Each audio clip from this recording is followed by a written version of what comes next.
I can talk while we walk you through, while you're just walking around. Want to?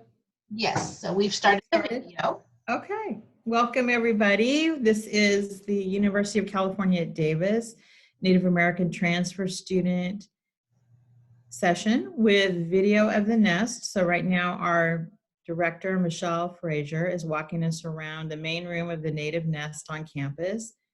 As you walk through here, you're going to say to yourself, wow, that looks kind of like a big house. And this is what it was. This was originally the chancellor's house at the University of California at Davis, the first administrative residences, if you will. This is a little shot of our computer study and quiet room. Holds quite a few people. Folks are very respectful about keeping this a nice quiet space for students, and you can peek your head in here anytime when school is in session in person and see a few students in here. It also has a little fireplace in there, which is nice. And then maybe backing out of there, Michelle will take you to the next little room, which is our library and club space. So this also has some study tables, but bookshelves and some whiteboards and good places for a few of our clubs to meet. You may know that University of California Davis has over 800 clubs, so that is a lot. And a few of them meet here on campus. This is such a beautiful loungy space here in the great room.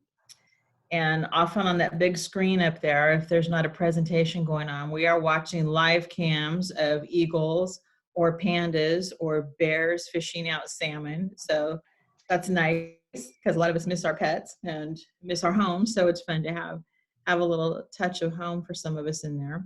She just breezed us past the advising office, which is good. Oh, here is a poster that one of our students, D'Angelo, was involved with. It's really interesting. It's one of the science posters. And then opposite that, there is a poster that Jade Morning Sky Little helped with, looking at seabirds. And so these are two examples of poster presentations that many of our students get involved in. It's a way to share your work with other people without them having been there in the lab or wherever, your study site. This room 104 is where our community counselor, Tracy Thomas, has her hours. So if you need some confidential time to just share what's going on and get some advice and professional listening, Tracy's a wonderful counselor and she's available for students there. Then this is our kitchen space. And we do a lot of, we're kind of become the queens of the slow cookery here, crock pots.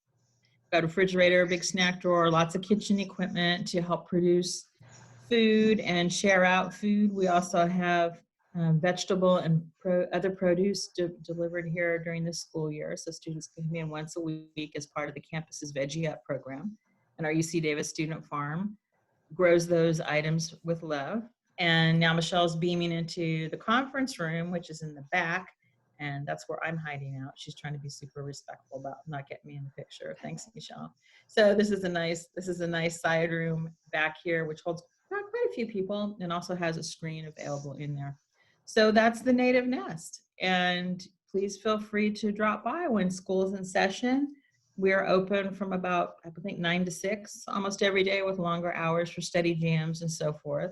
Have some wonderful events that go on here at the Nest, such as last quarter, we watched the whole Harry Potter series, one movie every Friday, had snacks, had strong opinions about characters and who would and would not be welcome in our lives, and plot development and all that good stuff, which house we belong to. It was really fun. So we do some series like that to relax. We have a community meal, Waffle Wednesday, once a month. So anybody is welcome to come in and enjoy a fresh waffle with some delicious toppings, everything from the super healthy to what are you doing? We have the whole range in there, which is really nice. So chocolate chips, fresh fruit, nuts, whipped cream, butter, all of that good stuff. And we have quite a few community events that are held here. People like the space because it is a family space. So we've even had classes here and some other things. And I will ask Michelle to detail a little bit more about what happens here at the Nest and what's supposed to happen for you.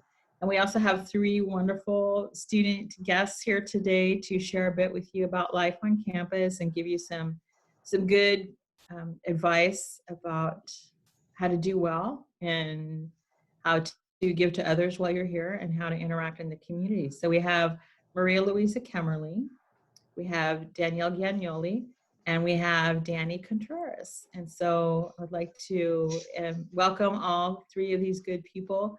And we're going to have Michelle say a few words about what happens at the nest. Then I will throw some questions at you, okay? And you can offer advice. And also correct me if I mispronounced your name. Thank you so much. Okay, go, Michelle. Hi, Jacqueline. Thank you. As you toured the center, this is a academic center. We're one of 3 academic centers throughout the campus. We have African American, Chicanx, Latinx, and then ours. And then we also partner, or we work with the Asian Pacific Islander Retention Initiative, which doesn't have a center yet, but it's in the process. So these are academic centers to support students wherever they're at academically. We offer individual tutoring. We have academic advisors. We collaborate with many of the student affair programs and undergraduate education programs that will support our students. So we're that bridge for students to gain all that information, or look at all the different resources and take that information and then move out. So this is a home from home, a home away from home for our students. As Jacqueline said, we have we do some cultural activities, but we really partner with our student organizations, ACES, NASU, IHA, Indigenous Health Association, and NAPA, our Pre-Law Association. And our students are the ones that lead our cultural activities, along with the American Indian Recruitment and Retention Center on campus. Beyond that, we offer a class, First Year Aggie Connection class, which is a 2-unit course that we partner with Native American Studies. So it's an NAS 198 or a 98 course that helps students transition to their first year here. And then in winter quarter, we do offer a Native American leadership course, looking at different types of leadership. What does leadership mean to you as a student? And then how can, if you want, take that into your next steps beyond just graduation and maybe into the community. And then spring quarter, depending how things are going, we can offer another class on preparation, career preparation, and graduation, so life after graduation here.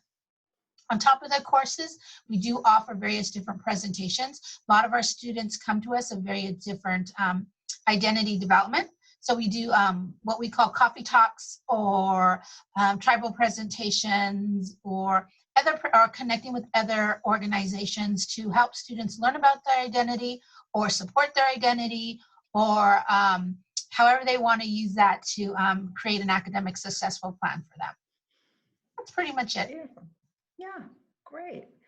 So Maria Luisa Kemmerly, can I ask you, what kind of student did you used to be, and how did Davis change you?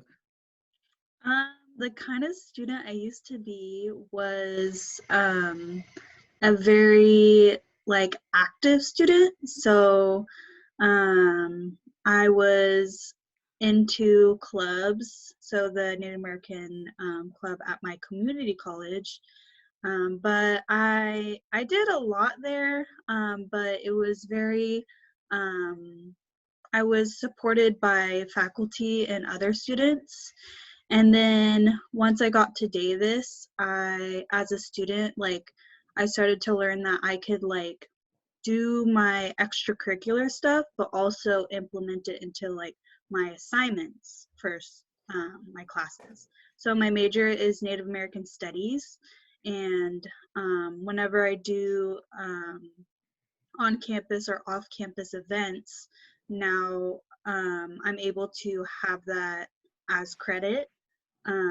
So I've actually become a better student by being able to really connect with the discussions in class, and connect with professors and talk about politics, philosophy,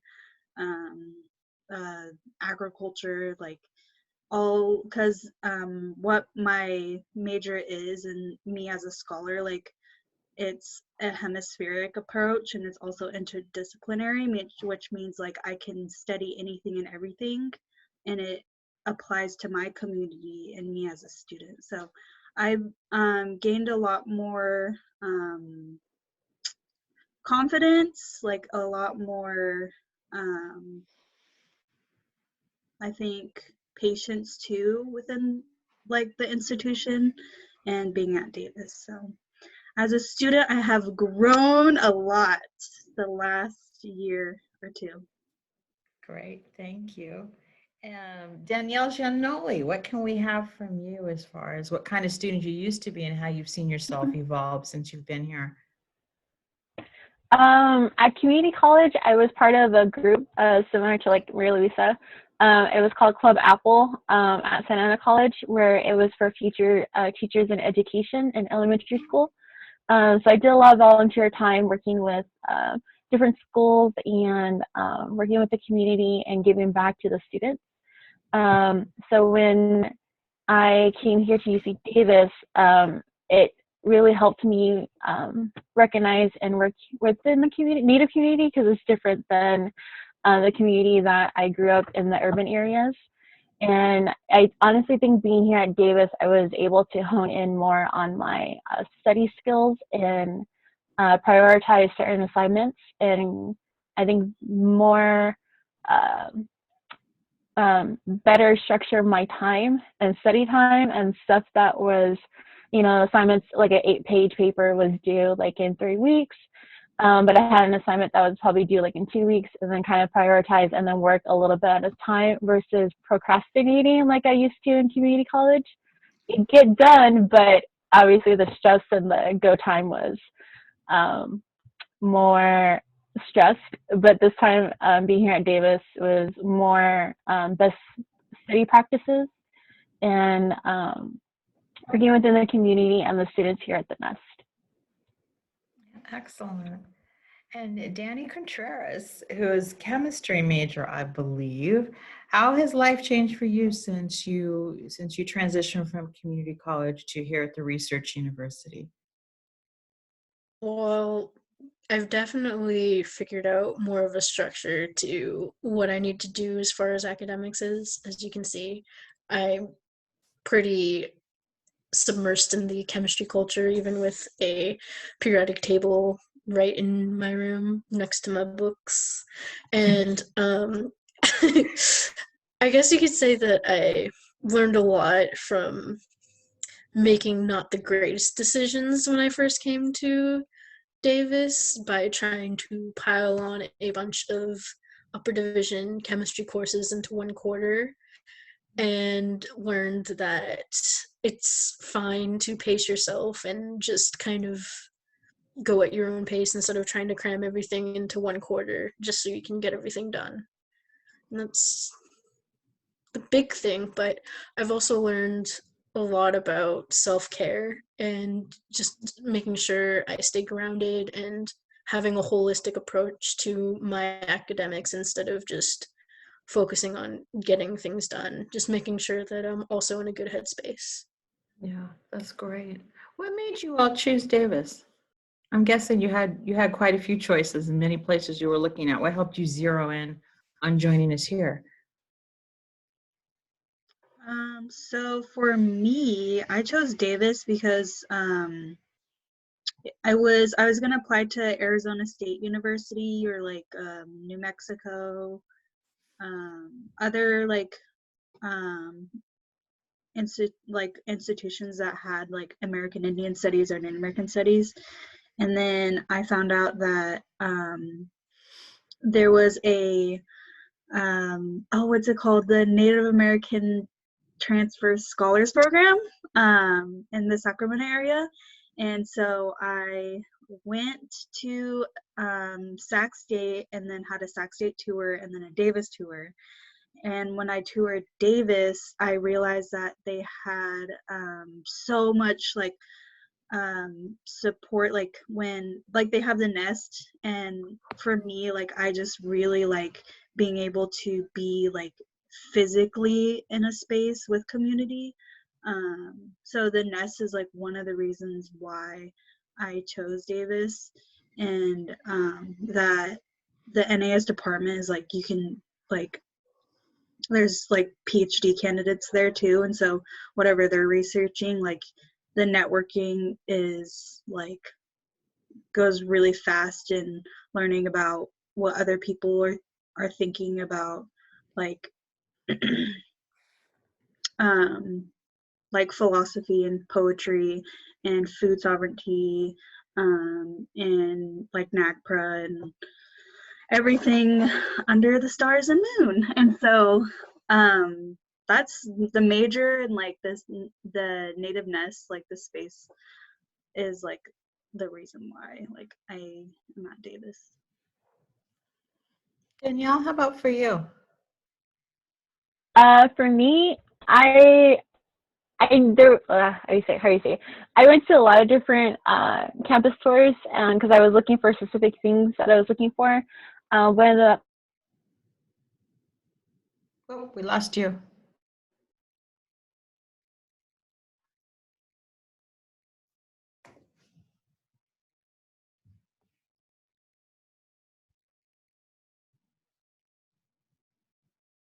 was after the very first tour, I knew for sure that this is where I wanted to go.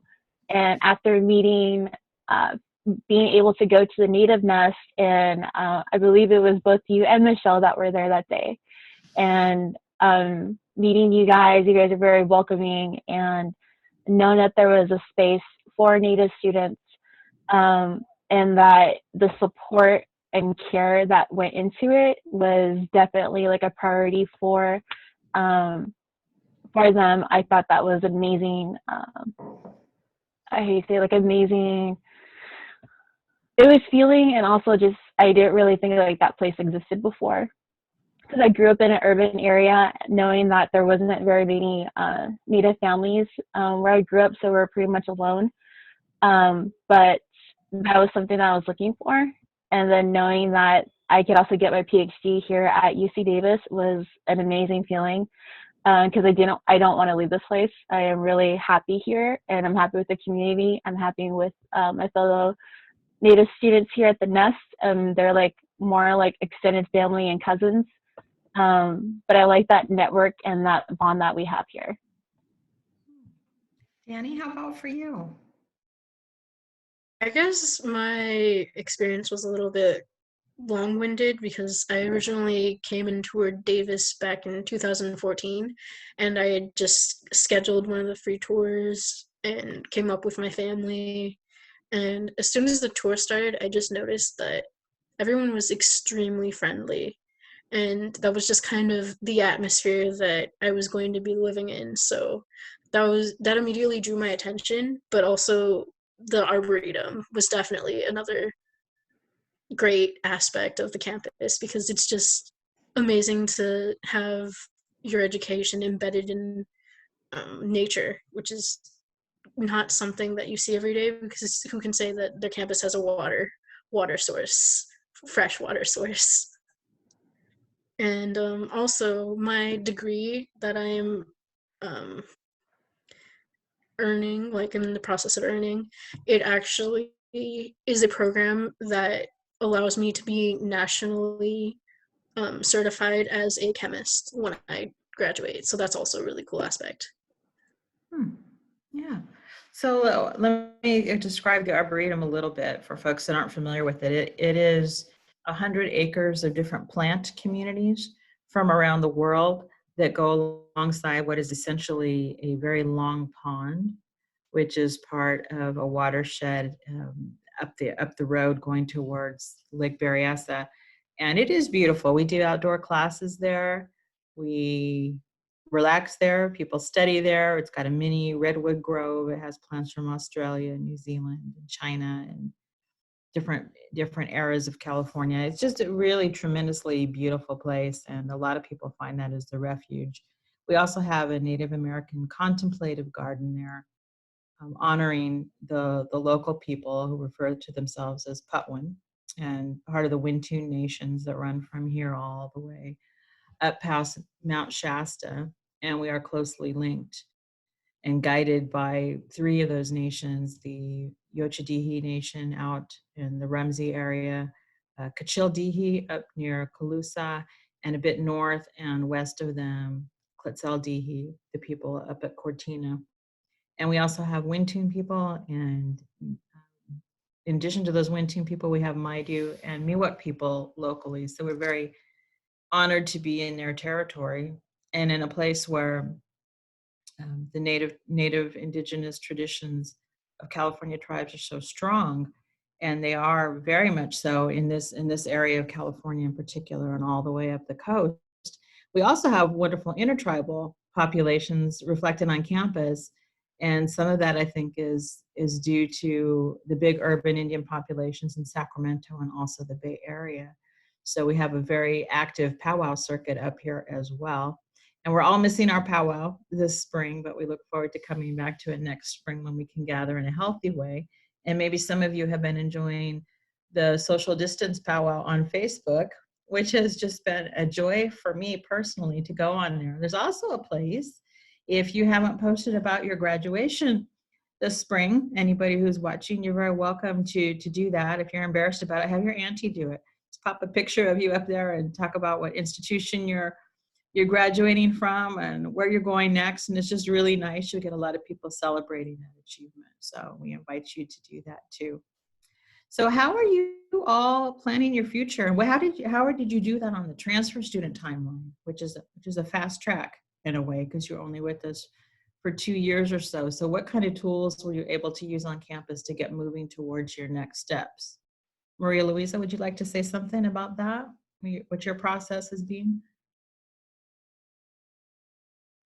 Thank you. For me, I actually got into Davis, and then I was minoring in education, and then I noticed that when I was doing my 30 hours of internship at a third grade class, that I realized that, like, teaching for me wasn't really ideal. Like, the things that I wanted to do, and the understanding of what educational equity is,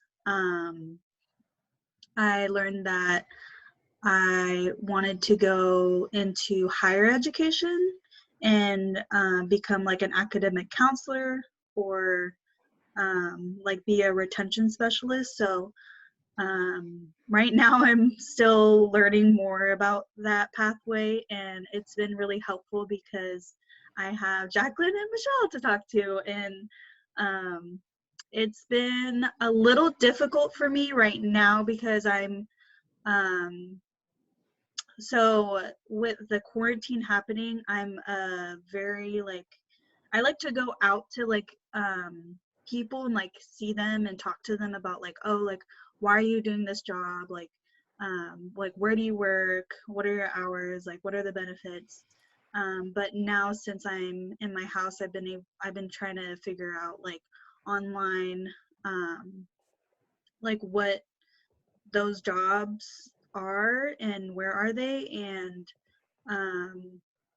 the thing that I have turned to now is going to the UC Davis like job search and looking at that, because I'm taking a year off of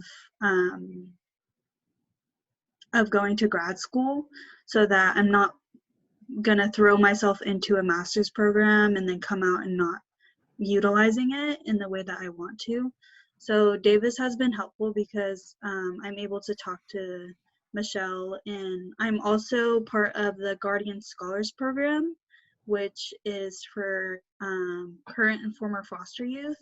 And so Valerie over there, I talked to her about what are my goals, what do I want to do, in this next year, even though the quarantine stuff is in effect. But what are the steps I can take, to figure out my life? Yeah, it is not just a quick turnaround on that kind of thing, is it? That's so wonderful though what you're thinking about doing. It is rewarding. It's tremendous to work with students, and I would say anybody, especially that like falls in love with their college. If you fall in love with Davis when you're coming in here, ask anybody, any of the counseling or advising staff about working in student affairs or working on campus. I mean, it is an environment that just keeps you rejuvenated and invigorated, partly because there's always seekers out there, right? There's people on the academic path, and there's so much that you can get into that just keeps the spark alive. So it is wonderful. Danielle, what have you been doing to get ready for your next steps? How did you access things at Davis? When I first came to Davis, I hit the ground running. I was really fortunate that my community college counselor had set me up, so I already knew what I wanted when it came time to transfer. So knowing that Davis had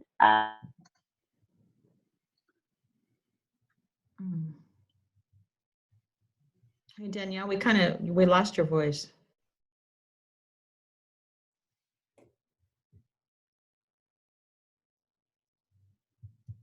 as well, and talk to them and let them know like what the path that like my end result wanted to be, and to be an elementary school teacher, and eventually go back home to my res.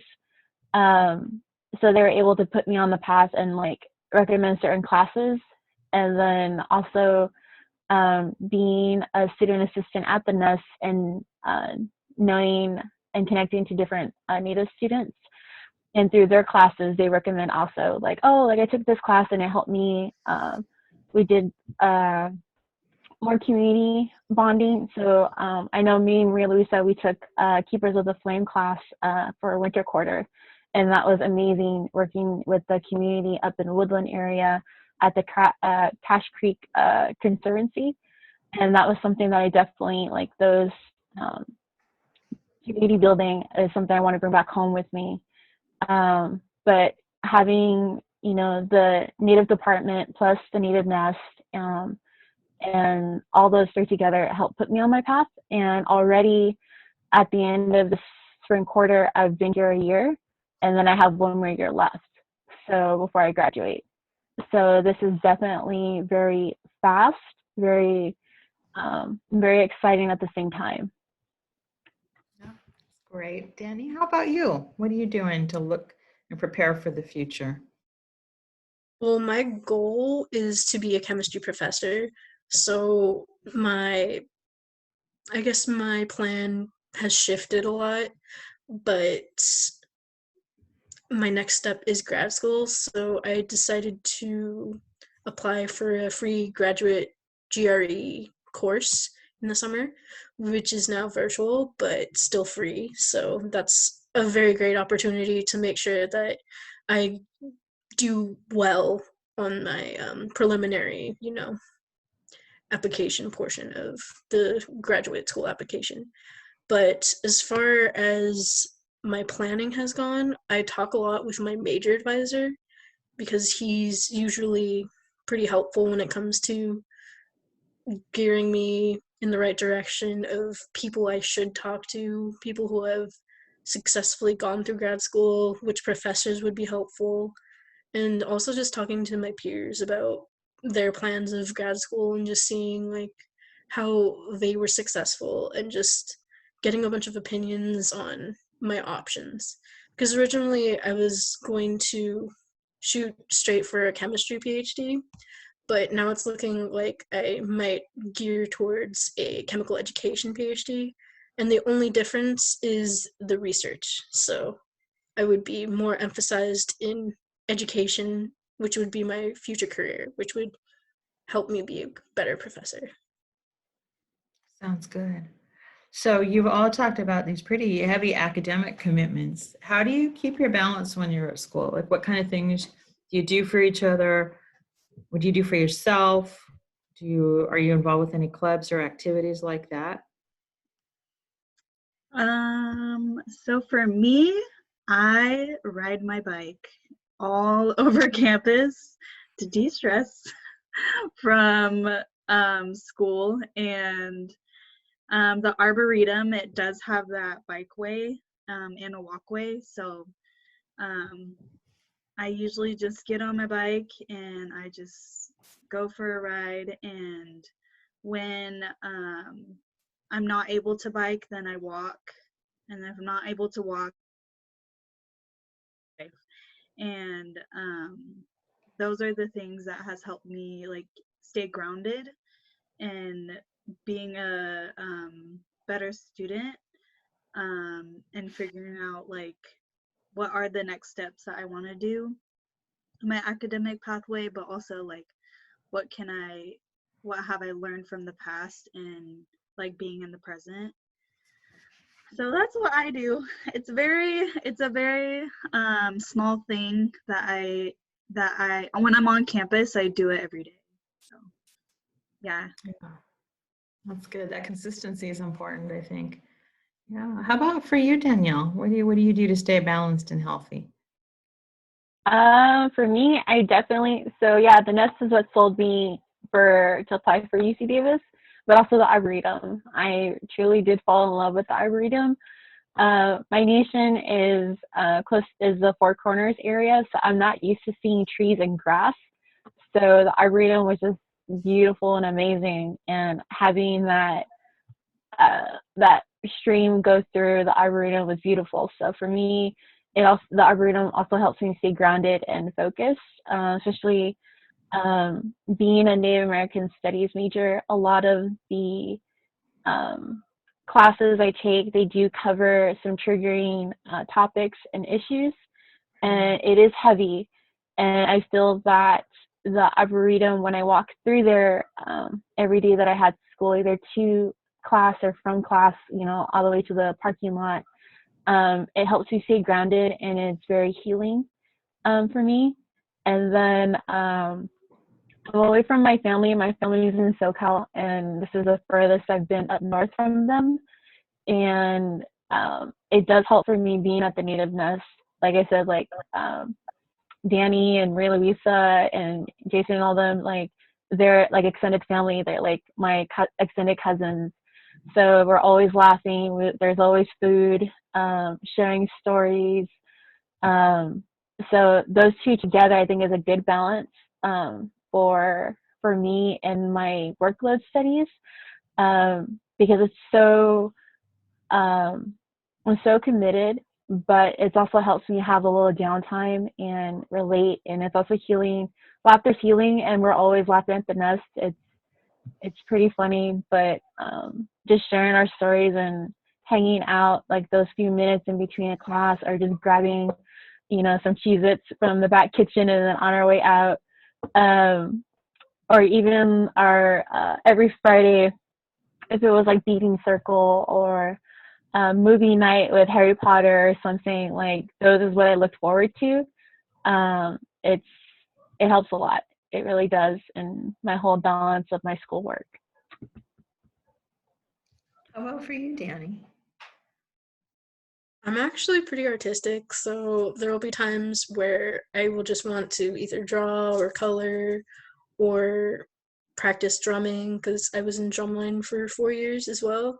So I have quite a few tools that I just make sure I'm keeping up with, as well as taking walks through the Arboretum and just making sure I'm connected with my community as well, which it's very helpful when you have a strong support system. Is Odin nearby? Yeah, he just tried to attack my foot. I don't know if you heard his bell. I also have an emotional support animal who is a cat, and he's also great. Oh, yeah, we all fell in love with him from a distance. He's a good kitty. So we, in our last session, which was with resource people, Dr. Letts said some really good and interesting things about connecting with faculty. What would you say are good strategies that you would recommend for making good relationships with faculty? Like, what should people do? Because it is an important part of life here at the Research University. How have you approached that aspect of academics? Anybody can go first. I mean, I just talk to them because they're just normal people. I just bring up Walk conversations. in? Well, I mean, I'll just like walk up to them after a lecture and be like, "Hey, this was interesting. We should talk more about this." And I just talk to them as if they were friends already. So yeah, pretty casual about it. Nice. Okay. Maria, any different for you? For me, I mean, my professors are Native, and so sometimes I just like I just already feel connected to them.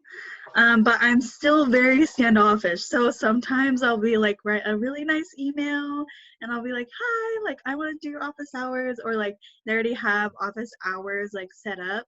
And it's like to where you click like sign up Genius, you click a link and it says like, this is when the professor's in the office, where the office is, and I have to like make my way to their office and like knock on the door and be like, hi, you busy? And they're like, hey, what's up? And then I'm like, oh my gosh, like I just like every time, like even if I know them, like I have this idea that they're just higher than me, they're smarter than me, like I can't connect with them. And then once I like get to their office hours and like do that initial step, then I just sit down and I'm like we're just talking about whatever and whenever. And like a lot of professors are super helpful, and if I ever have like family emergencies or any of my health concerns come up, then just going to their office hours and talking to them has been super helpful, because then they know like that I'm a person too, like, and I have life and family and kids to take care of and court hearings to go to and jobs to do. So yeah, I think that stigma of like, oh, professors are smarter than you or they don't care, like I think a lot of them do care. I think so too. How about for you, Danielle? Has that happened for you yet? Being able to make good connections with faculty? Yeah. For me, I love books. I love reading. So when it's like the first week of class, I usually set up like a office meeting, or even just a few minutes after class, and letting them know like what my career goals are and if there's any books that they would recommend, um, or like something that they may be working on that might help me in my future endeavors. So I usually would like relate to them in some way, and they so far like they've recommended amazing books, and I'm looking forward to them, especially for this quarter. Um, but it's usually just connecting to them. At first, it's a little intimidating, but like Maria Luisa said, like as soon as you show up, it's almost like kind of informal, not always, but it's very, very welcoming, very friendly. So like kind of taken aback a little bit because they come in very like a little nervous, maybe a little shy at first, but right away like they're just welcoming, and they very open with you, and they do their best to try to put you on the right path, or whatever you bring to them. So I think just relating to them is very helpful. At least try to do it as soon as possible. Like don't wait till like week 9 as you're trying to you know um, get used to the class. But definitely like I would try the first week if possible. I know it's very stressful because you're trying to get all your books and all your reading assignments, because some things always due that week. So the sooner you do it, the better. And then just letting them know too, like um, what you're working with, so they know. Excellent. And I think things have changed a little bit too. I remember when I first started here that teachers were a little bit more formal than they are now. And there's a lot more informality and a kind of a more relaxed nature, I think, to have those talks, and to respond to somebody saying, tell me more about that thing you talked about in lecture. We used to have, even in English, for example, we had teachers that like, you must sign up for a time and you must come in. Like they had to make us come in and talk to them. And it's not till a little ways down the road that you realize how amazing they are, what incredible conduits they can be to helping you get to that next place. And even saying things like, how do you continue your professional development? They start talking to you about conferences, and then you say, can students go to those conferences? I'm like, yeah, are you interested in going? And just like these little doors that you open up along the way. And I think as transfer students, you kind of a jump on that because you've gone through some of that before.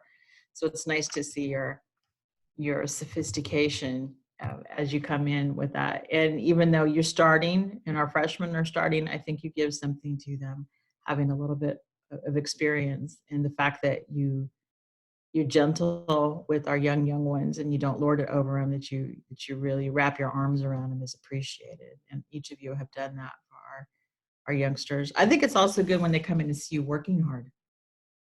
You know, that you don't use that the nest is not used as a, I mean, it can be a play space, but it is also a steady space. And I think it helps younger students develop some discipline when they come in.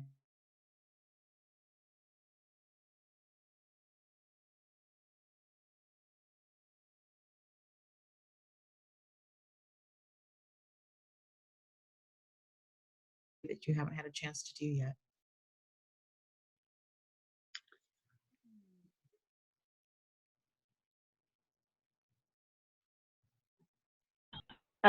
For me, I would like to participate in some research before I graduate. Oh.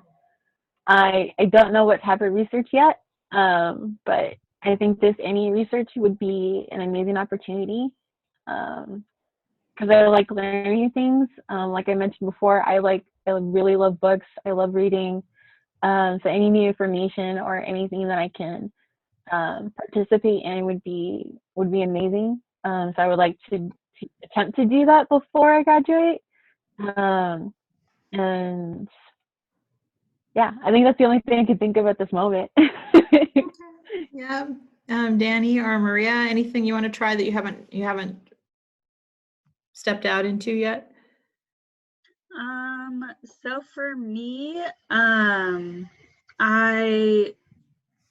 so I knew back in fall quarter that there was like an ASUCD, which is a student student board for Davis, and they have a garden space, and I was like, oh, like I should plant some plants like for a community, like I don't know what kind of plants, but maybe just starting it. And I just didn't do it fall quarter, and obviously not winter quarter. And then all the COVID-19 happened. But now I'm trying to plant something, anything in the garden over there. So I finally contacted them, and that is like my one last little thing that I really want to do is just plant something. So Yeah. Yeah. Cool. Okay. Any other advice that you would like to share with incoming students? Anything that you would say, wow, you know what, just a little bit, push a little bit on this, or I encourage you to try this because it's amazing. Anything you can think of as parting advice for today? Well, I would just say that it's okay to be uncomfortable. I actually am conducting research right now with Dr. Julia Chamberlain in the chemistry department about chemical education. So there's a lot of opportunities that you won't be able to do unless you put yourself out there and get out of your comfort zone a little bit sometimes. Yeah. Yeah, I think that's good. I mean, it's not supposed to be easy. It is supposed to be exciting, right? So hopefully that'll be that's happening for you. Anybody else? for me, I would tell people to ask questions. Ask so many questions through email. Ask questions through Canvas discussion, Canvas chat. Like use a lot of tools to just ask questions, like within faculty, professors, TAs, other students. Like I don't know something, and I legit will go to my to a class, go to my inbox, and then I'll be like, okay, there's that one student that I think I know their name, and then I find their name and I click it, and I'm like, hey, did you figure this out for the citation for something? And then they're like, oh yeah, like I already did that. So asking questions has been really helpful for me with like just finishing school. So ask questions.